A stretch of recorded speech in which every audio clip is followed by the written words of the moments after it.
सबसे पहले सारिका पासवान, कौन सा खेला बाकी है सारिका? तेजस्वी क्यों कह रहे हैं खेला होना? तो खेल तो अब शुरू हुआ है, क्या खेल होने वाला है? सबसे पहले तो मैं आपके माध्यम से बिहार के पूर्व मुख्यमंत्री को पुनः मुख्यमंत्री बनने के लिए हार्दिक बधाई देती हूँ। और मुझे लगता है कि पूरे विश्व में ये पहली बार ऐसा हुआ होगा कि एक मुख्यमंत्री ने अपने मुख्यमंत्री पद से मुख्यमंत्री बनने के लिए पुनः इस्तीफा दिया। चलिए, ऐसे चीजें होती रहती हैं राजनीति में। लेकिन देखिए, आज एक दृश्य मैंने देखा अभी राजभवन में, जहाँ की सम्राट चौधरी जी शपथ ग्रहण कर रहे थे। और ये वही सम्राट चौधरी है जिन्होंने अपने माथे पे मुरेठा बांधा था कि जब तक नीतीश कुमार जी को गद्दी से उतारेंगे नहीं, तब तक ये मुरेठा हमारा खुलेगा नहीं। और आश्चर्य की बात है कि आज वो मुरेठा उन्होंने बांध करके उन्होंने शपथ ग्रहण की। यानी कि खेला अभी बाकी है बिहार में, अभी एक और खेला होना बाकी है, उसका इंतजार रहेगा। देखिए, हम तो मुबारकबाद दे रहे हैं, जो भी हुआ कहते हैं अच्छे के लिए होता है। जब आपके मन का ना हो तो कहते हैं और भी अच्छा होता है। और हमारी सरकार महागठबंधन, एक मिनट सारिका इशारा मत करिए, कुछ तो खोलकर बताइए। आज तो दिन है, बताइए ना, बताइए कौन सा खेला होने वाला है, क्या होगा? देखिए, खेला तो जो होगा मानल जी सबके सामने होगा और पूरी दुनिया के समक्ष होगी। बिहार की जनता देगी जवाब।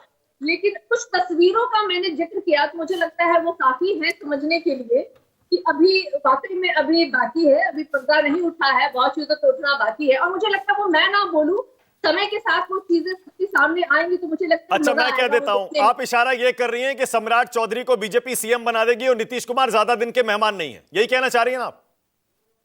बिल्कुल, ये हो सकता है। इन कयासों पे मैं कहीं भी इनकार नहीं करती हूँ, हो सकता है ये। ओके, लेकिन इसमें आपका फायदा क्या है?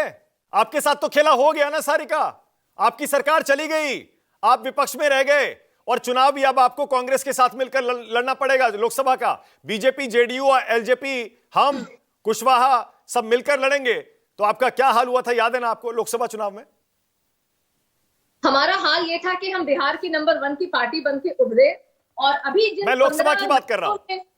नहीं, जिन 15 महीनों में देखिए माननीय जो हमने काम किया है बिहार वासियों के संदर्भ में, हमारे नेता तेजस्वी यादव ने जिस दृढ़ संकल्पता के साथ अपने किए गए वादों को उन्होंने महज 15 महीनों में जो किया, निश्चित रूप से बिहार की जनता उन चीजों को भूल नहीं सकती है। और जो भी चीजें, जो भी राजनीतिक अभी फेर बदल उठा पटक जो हुई है, वो सब कुछ सबके सामने है।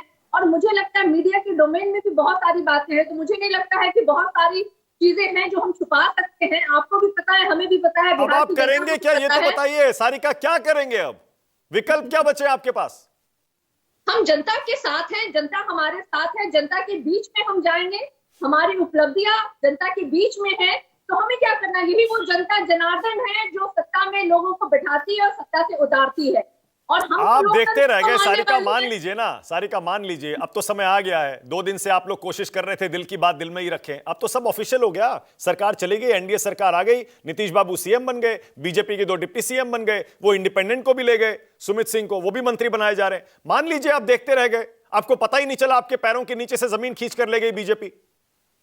नहीं, इन सब बातों से कोई फर्क नहीं पड़ता है। देखिए, हम लोग तो जो कहते हैं कि जनता जनार्दन के मैंडेट पे चलने वाले लोग हैं। और ये चीजें जो हुई है ना मानव जी, मुझे नहीं लगता है कि इन सब का कोई प्रभाव हमारे ऊपर पड़ने वाला है। हमने जितना कम समय में जो चीजें कर दी है ना, मुझे लगता है लोकसभा चुनाव में कितनी सीटें जीत लेंगे आप? लोकसभा चुनाव में कितनी सीटें जीत लेंगे आप?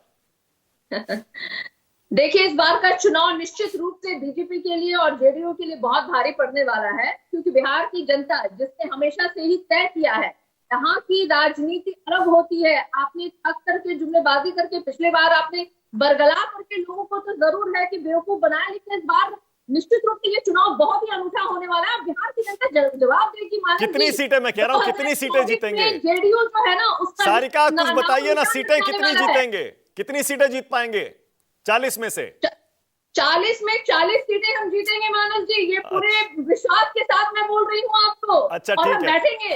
अच्छा, एक चीज और बताइए और हम बात करेंगे और मुझे अच्छा लगेगा मानव जी, जब 2024 में हम 40 सीटें जीतेंगे और मैं पुनः आपके साथ बैठूंगी और हम बात ओके। और 2025 के चुनाव में क्या होगा? 2025 में पूर्ण बहुमत के साथ हमारी सरकार बनेगी और जेडीयू का कहते हैं ना, मानचित्र से इनका खत्म हो जाएगा। ओके सारिका, एक चीज और, एक चीज और, भारतीय जनता पार्टी का कोई जनाधार नहीं है। ओके सारिका, 2 दिन से 2 दिन से जब ये चल रहा था आप बड़ा सम्मान सम्मान कर रहे थे नीतीश कुमार का, आज भी सम्मान है क्या? या वो बिल्कुल सम्मान चला है। गया?